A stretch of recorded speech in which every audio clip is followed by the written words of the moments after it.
So, listening and speaking to interact, dialogue, storytelling and poem, a language across the curriculum का topic है ये।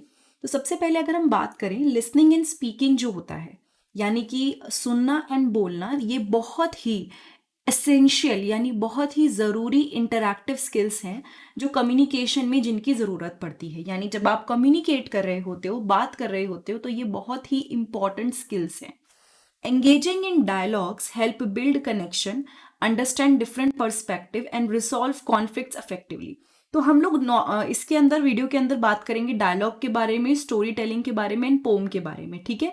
ये सब वो चीज़ें हैं जो लिसनिंग या स्पीकिंग में या इंटरेक्शन में मदद करती हैं, ठीक है। सो आप अगर डायलॉग में एंगेज हो गए, अभी डायलॉग के बारे में अच्छे से बताऊंगी, तो उससे कनेक्शन बिल्ड होते हैं, आप दूसरों का पर्सपेक्टिव समझ पाते हो। एंड अगर कोई कॉन्फ्लिक्ट है, कोई आपस में डिसएग्रीमेंट है, कोई बात एक दूसरे की नहीं पसंद आ रही, वो भी सॉल्व हो जाती है। स्टोरी टेलिंग से ना कोई भी पर्सन अपना एक्सपीरियंस शेयर कर सकता है एंड अपने मैसेज को बहुत ही क्रिएटिवली दे सकता है। इनफैक्ट जो ऑडियंस है उसके साथ इमोशनल कनेक्शन भी बिल्ड कर सकता है। एंड पोम जो होता है वो एक बहुत ही यूनिक वे है एक्सप्रेस करने का, कि कोई भी अपने इमोशंस पोम के थ्रू एक्सप्रेस कर सकता है, थॉट्स के थ्रू एंड आइडियाज जो कि रिदमेटिक एंड विविड लैंग्वेज के थ्रू कोई भी पर्सन अपने थॉट्स को बहुत ही क्रिएटिवली एक्सप्रेस कर सकता है, जिससे लर्नर्स पे या रीडर पे बहुत लास्टिंग इम्पैक्ट रहता है, ठीक है। Emphasizing these interactive skills help individual become effective communicators.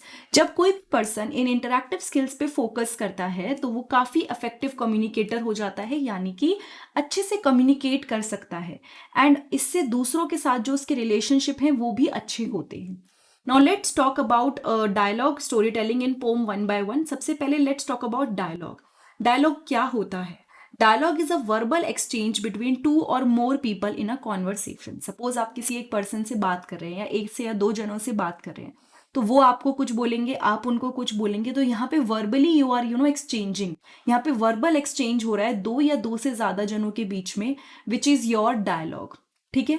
It involves listening actively to what others are saying and responding appropriately. इसमें क्या होता है कि आप बहुत ही एक्टिवली दूसरों की बात सुन रहे हो एंड रिस्पॉन्ड कर रहे हो अप्रोप्रिएटली कि सामने वाला क्या बोल रहा है। So you are listening everything very actively and you are also responding appropriately कि हाँ सामने वाले ने ये बात बोली है। जब आप चाहते हो कि अफेक्टिव डायलॉग हो, यानी कि जो वर्बल एक्सचेंज है बहुत ही अफेक्टिव हो, तो उसके लिए ज़रूरी होता है क्लियर कम्युनिकेशन, कि आप लोगों के बीच में बहुत क्लियर कम्युनिकेशन हो, आपस में जो बात हो बहुत क्लियरली हो, एक्टिव एंगेजमेंट हो। ऐसा ना हो कि बस एक जना बोल रहा है, दूसरा जना सुन नहीं रहा, दूसरा जना सुन नहीं रहा, पहला जना बोलने में इंटरेस्टेड नहीं है, मतलब ये चीज़ें नहीं होनी चाहिए। It should be very active engagement, ठीक है। सो इफेक्टिव डायलॉग में आपको क्लियर कम्युनिकेशन के साथ साथ एक्टिव एंगेजमेंट देखने को मिलता है। और दूसरी चीज क्या देखने को मिलती है? रेस्पेक्ट फॉर अदर्स पर्सपेक्टिव, कि दूसरे का देखने का नजरिया क्या है। जैसे किसी एक चीज को लेके हर किसी का अपना अपना पॉइंट ऑफ व्यू हो सकता है, कि मुझे ऐसा लगता है, सामने वाले पर्सन को ऐसा लगता है। सो इफेक्टिव डायलॉग में आपको क्लियर कम्युनिकेशन की जरूरत पड़ती है, एक्टिव एंगेजमेंट की, और दूसरे के पर्सपेक्टिव को समझने की भी जरूरत पड़ती है, ठीक है। डायलॉग फॉर्मल भी हो सकता है अगर बहुत ही फॉर्मल सेटिंग में हो रहा है, इनफॉर्मल भी हो सकता है, या दोनों का मिक्स भी हो सकता है, डिपेंडिंग कि पार्टिसिपेंट्स कौन है और कॉन्टेक्स्ट क्या है, किस बारे में बात हो रही। It plays a crucial role in interpersonal communication, negotiation and conflict resolution. ये बहुत ही क्रूशियल रोल प्ले करता है आपस में एक दूसरे के साथ जो कम्युनिकेशन होता है उसमें, नेगोशिएशन में जिसमें कोई भी पर्सन नेगोशिएट करता है। यानी अगर आपको किसी के साथ ऐसा, suppose you are talking to someone, आप किसी एक बात पे आना चाहते हैं, वो नहीं एग्री कर रहा है, तो वहां पे यू कैन नेगोशिएट। एंड अगर आपको लग रहा है कि सामने वाले से आपकी नहीं बन रही है, डिसएग्रीमेंट हो रहा है, तो कॉन्फ्लिक्ट भी रिजॉल्व हो जाते हैं अगर आप डायलॉग करते हैं, मतलब if you are exchanging verbally. So ये बहुत इंपॉर्टेंट होता है जब आप बात करते हो कम्युनिकेटिव स्किल्स की, ठीक है। इस वाले प्रोसेस में लिसनिंग एंड स्पीकिंग बहुत मैटर करती है। So this was all about dialogue. Now let's talk about storytelling. Storytelling is the art of narrating a sequence of events or experiences to convey a message or entertain an audience. Storytelling क्या होता है?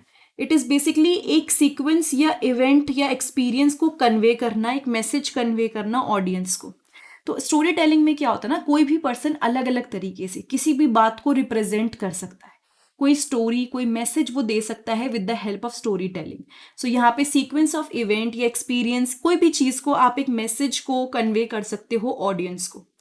अब it involves engaging listener through descriptive language, emotions and plot development.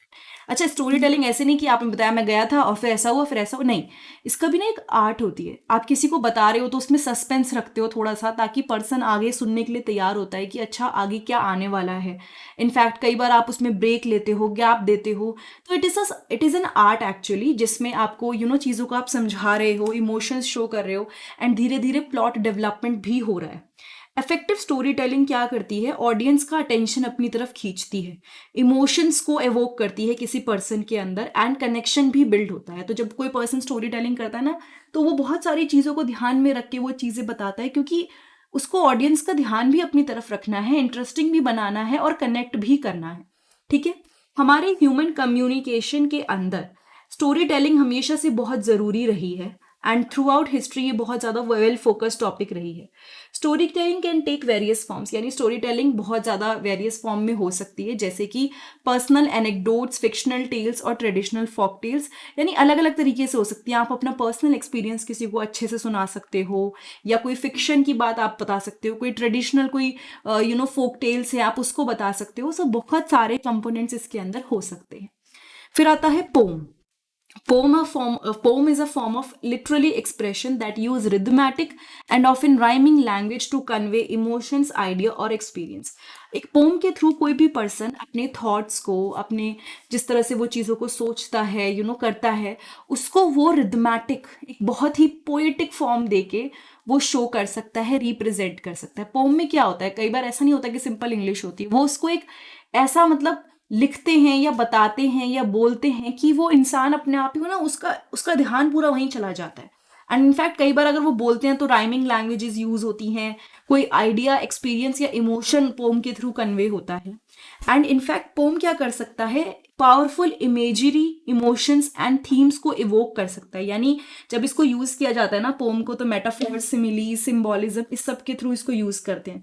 तो pome क्या कर सकता है, इसको बहुत ज्यादा पावरफुल वे में इवोक कर सकता है, एंड लोगों के अंदर वो चीज आ जाएगी कि अरे ये मतलब था। जैसे कई बार आपने सुना होगा, शायरी सुनते हो ना, तो जैसे पहली लाइन होती है ठीक है, पर जो दूसरी लाइन की एंडिंग होती है उससे एकदम ऐसा हो जाता है कि क्या बात बोल दी। तो सेम चीज पोम के साथ होती है। ठीक है, and they often have a specific structure और form such as sonnets, haikus, free verse and ballads. अच्छा, ये ना वेराइटी है, इसको आप इग्नोर भी कर सकते हैं, बट डिफरेंट डिफरेंट फॉर्म्स या स्ट्रक्चर्स होते हैं पोम के, तो ये सब उसकी वेराइटी है। ठीक है, पोम कैन बी रिसिटेड और read aloud to enhance their impact and connect with the audience. कई बार उसको बोला जाता है, रीड लोग उसको अलाउड, तेज बोलते हैं, ताकि जो ऑडियंस है उसके साथ कनेक्ट कर सके। Poetry allow for creativity and self expression, providing a unique way to communicate complex ideas. Poetry की हेल्प से कोई भी पर्सन ना हर चीज को क्रिएटिवली शो कर सकता है या अपने आप को एक्सप्रेस कर सकता है। इनफैक्ट ये बहुत ही इफेक्टिव वे हो सकता है किसी कॉम्प्लेक्स आइडिया को बहुत इजीली आप you are just communicating it in a simple form, तो ये भी हो सकता है। तो this is the whole concept, listening and speaking to interact, dialogue, story telling in poem. अगर ये वीडियो आपको अच्छी लगी तो फटाफट से चैनल को सब्सक्राइब कर लीजिए, वीडियो को लाइक करके वीडियो को शेयर भी कर दीजिएगा, प्लेलिस्ट जरूर चेक कीजिएगा। लैंग्वेज अक्रॉस द करिकुलम जो है उसके ऊपर जो प्लेलिस्ट है वो आपको मिलेगी बीएड सेकेंड ईयर में। आप अगर मेरे चैनल पे प्लेलिस्ट वाले सेक्शन में जाएंगे तो वहाँ बहुत सारे सेक्शंस डिवाइडेड हैं, बीएड सेकेंड ईयर में आपको मिल जाएगी। एंड अगर ये वीडियो अच्छी लगी तो फटाफट से वीडियो को शेयर कर दीजिएगा। बाकी हम लोग मिलते हैं अगली वीडियो में।